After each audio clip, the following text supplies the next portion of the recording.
നമസ്കാരം, പ്രവാസി മലയാളിയിലേക്ക് സ്വാഗതം. പ്രവാസ ലോകത്തെ വാർത്തകൾ ഒറ്റനോട്ടത്തിൽ. കോവിഡ് പ്രതിരോധ പ്രവർത്തനങ്ങളുടെ ഭാഗമായി അന്താരാഷ്ട്ര വിമാനങ്ങൾക്ക് ഏർപ്പെടുത്തിയിരുന്ന വിലക്ക് നീട്ടി directorate general of civil aviation. October അവസാനം വരെ ഏർപ്പെടുത്തിയ വിലക്ക് നവംബർ 30 വരെ നീട്ടി. വിലക്ക് സംബന്ധിച്ച് DGCA സർക്കുലർ പുറത്തിറക്കിയിട്ടുണ്ട്.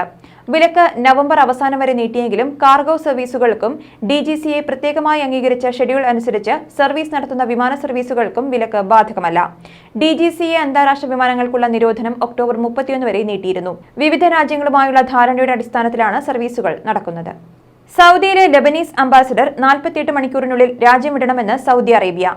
ലബനനുമായുള്ള എല്ലാ ഇറക്കുമതിയും സൗദി അറേബ്യ നിരോധിച്ചു. യമനിലെ യുദ്ധം സംബന്ധിച്ച് ലബനനിലെ ഒരു മന്ത്രി സൗദിക്കെതിരെ സംസാരിച്ചതാണ് സൗദി സർക്കാരിനെ പ്രകോപിപ്പിച്ചത്.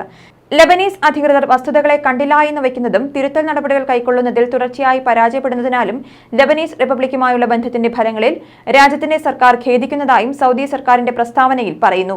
സൗദിയുടെ നടപടികൾക്ക് പിന്നാലെ ബഹ്റിനും തങ്ങളുടെ ലബനീസ് അംബാസിഡറോട് രാജ്യം വിടാൻ ആവശ്യപ്പെട്ടു. യമനിലെ ഹൂതി വിമതർക്കെതിരെ സൗദിയുടെ നേതൃത്വത്തിൽ നടക്കുന്ന യുദ്ധത്തെക്കുറിച്ച് ലബനീസ് മന്ത്രി ജോർജ് കോർദാഹി സംസാരിച്ചതാണ് വിവാദത്തിന് കാരണമായത്. സൗദി അറേബ്യയിലെ സ്വകാര്യ കമ്പനികളിലേക്ക് വിദേശത്ത് നിന്നെത്തുന്ന തൊഴിലാളികൾക്ക് പ്രത്യേക ക്വാറന്റൈൻ സൗകര്യം ഏർപ്പെടുത്താൻ ലൈസൻസ് അനുവദിക്കുന്നു. വിദേശത്ത് നിന്ന് വാക്സിൻ എടുക്കാതെ വരുന്ന തൊഴിലാളികളെ പാർപ്പിക്കാനാണ് പ്രത്യേക ക്വാറന്റൈൻ കേന്ദ്രങ്ങൾ ആരംഭിക്കാൻ സംരംഭകർക്ക് ലൈസൻസ് അനുവദിക്കാൻ മുനിസിപ്പൽ ഗ്രാമകാര്യ ഭവന മന്ത്രാലയം നടപടി തുടങ്ങിയത്. കര, കടൽ, വ്യോമമാർഗങ്ങളിലൂടെ രാജ്യത്തേക്ക് വരുന്ന വാക്സിൻ എടുക്കാത്തവരെ സുരക്ഷിതമായി വരവേറ്റ് പ്രത്യേക കരുതലോടെ കൊണ്ടുപോയി താമസിപ്പിക്കുന്നതിനുള്ള ക്വാറന്റൈൻ കേന്ദ്രങ്ങൾക്കാണ് ലൈസൻസ് നൽകുന്നത്.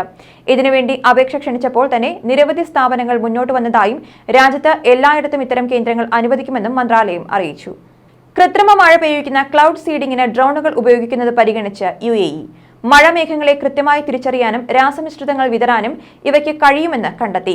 നിലവിൽ വിമാനങ്ങളിലാണ് രാസമിശ്രിതങ്ങൾ വിതറുന്നത്. ചെലവും പ്രായോഗിക ബുദ്ധിമുട്ടുകളും കുറയ്ക്കാൻ പദ്ധതി സഹായകമാകും. US-ലെ കൊളറാഡോ സർവകലാശാലയുമായി സഹകരിച്ച് നടത്തിയ പരീക്ഷണങ്ങൾ വിജയിച്ചതോടെയാണ് പദ്ധതി പരിഗണിക്കുന്നതെന്ന് ദേശീയ കാലാവസ്ഥാ നിരീക്ഷണ കേന്ദ്രം അറിയിച്ചു. 3 ഡ്രോണുകളാണ് ക്ലൗഡ് സീഡിംഗിന് ഉപയോഗിച്ചത്. മേഘങ്ങളെ കണ്ടെത്താനും മഴയുടെ സാധ്യതകൾ പരിശോധിക്കാനുമുള്ള ഉപകരണങ്ങളാണ് 2 ഡ്രോണുകളിൽ ഉണ്ടായിരുന്നത്. ഗാർഹിക തൊഴിലാളികളെ റിക്രൂട്ട് ചെയ്യുന്ന ചില കമ്പനികൾ സ്പോൺസർമാരെ തെറ്റിദ്ധരിപ്പിക്കുന്നതായി ദുബായ് എമിഗ്രേഷൻ പ്രോസിക്യൂഷൻ മേധാവി ജസ്റ്റിസ് അലി ഹുമൈദ് ബിൻ ഖാത്തം പറഞ്ഞു. തൊഴിലാളിയും സ്പോൺസറും റിക്രൂട്ടിംഗ് കമ്പനികളും തൊഴിൽ നിയമം പാലിക്കണം.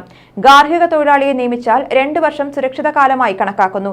ഇതിനിടെ തൊഴിലാളി ഒളിച്ചോടിയാൽ സെക്യൂരിറ്റി തുകയിൽ ശേഷിക്കുന്നത് സ്പോൺസർക്ക് തിരികെ കിട്ടും. എന്നാൽ സുരക്ഷിത കാലം 6 മാസം മാത്രമാണെന്ന് ചില റിക്രൂട്ടിംഗ് കമ്പനികൾ സ്പോൺസർമാരെ തെറ്റിദ്ധരിപ്പിക്കുന്നു. ശമ്പളം നൽകാത്തതും ഉപദ്രവിക്കുന്നതുമടക്കമുള്ള നിയമലംഘനങ്ങൾ മൂലം തൊഴിലാളി ഒളിച്ചോടിയാൽ സ്പോൺസർക്ക് ഒരു ആനുകൂല്യവും ലഭിക്കില്ല എന്നും അദ്ദേഹം പറഞ്ഞു. കുവൈറ്റ് അന്താരാഷ്ട്ര വിമാനത്താവളം വഴിയുള്ള വിമാനയാത്രക്കാരുടെ എണ്ണവും വിമാന സർവീസുകളും വർദ്ധിച്ചു. വിമാനത്താവള പ്രവർത്തനശേഷി പൂർണ്ണതോതിലാക്കാൻ അനുമതി നൽകിയ ശേഷമുള്ള 5 ദിവസത്തിൽ 65,759 പേർ യാത്ര ചെയ്തു. നേരത്തെ പ്രതിദിനം 10,000 യാത്രക്കാർ എന്നതായിരുന്നു പരിധി. യാത്രക്കാരുടെയും വിമാനങ്ങളുടെയും എണ്ണത്തിൽ ക്രമാനുഗത വർധനയുണ്ട്. അതേസമയം പൂർണ്ണതോതിൽ പ്രവർത്തിക്കാൻ അനുമതി നൽകിയെങ്കിലും ഇനിയും തിരക്ക് വലിയ തോതിൽ വർദ്ധിച്ചിട്ടില്ല. നവംബർ ആദ്യവാരം മുതൽ കൂടുതൽ സർവീസുകളും യാത്രക്കാരും ഉണ്ടാകുമെന്നാണ് വിലയിരുത്തൽ. ന്യൂസ് ഡെസ്ക്, പ്രവാസി മലയാളി.